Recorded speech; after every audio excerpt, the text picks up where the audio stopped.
Right, we've got Matt the Yorkshire vet here. He's going to give the once-over to our Highland cows. Emma here didn't calve last year, so we're a bit worried she might have cystic ovaries. Matt's going to find out, and if she has, he's hopefully going to cure her and make sure we get a calf from her next year.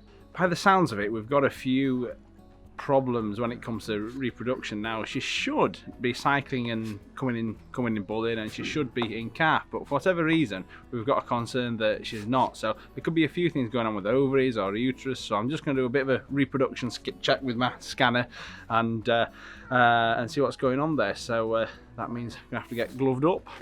I'll pass you a scanner, or if you're happy to do the honours. So I'm just making Emma comfortable.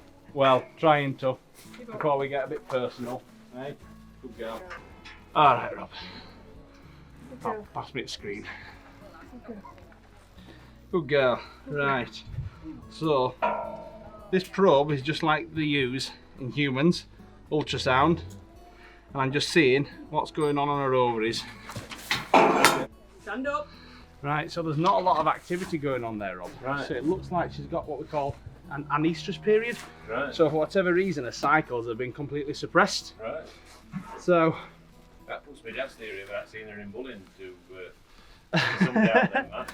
the only chance is that we've kind of caught her between cycles. So there's a few little follicles and eggs that are growing on the ovaries there that could come over the next few days. But if you say we don't see her in bulling within the next week, then certainly she's in that dormant period. It's really important, Matt, that a cow like Emma, who's got fantastic genetics, we really need calves off her in the future. We've got to hopefully get her cycling again and get another calf from her next year. But after you've done a rectal examination, had a feel, they sometimes call it the veterinary tickle. That might just be enough to get things kick-started again, you know. But what we'll do is we'll give it a week, and if you see her in bulling over the next few days, brilliant, the tickle has worked. But if not, then I'll be back and I'll bring cigarettes next time. I'm sure if anyone can find her funny bone, it's you. Challenge accepted. Did you hear that, Emma? Good girl, good girl. Matt's going to have a look at Fern now. Now she calved in April. Everything went well, but while he's here and while she's in the crush, we're just going to have a look and make sure that everything's as it should be.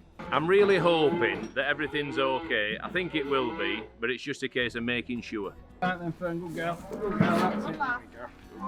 Good girl. Right, let's see what's going on in there. I'll tilt it forward a little bit. Cheers. So, good girl, there's one ovary.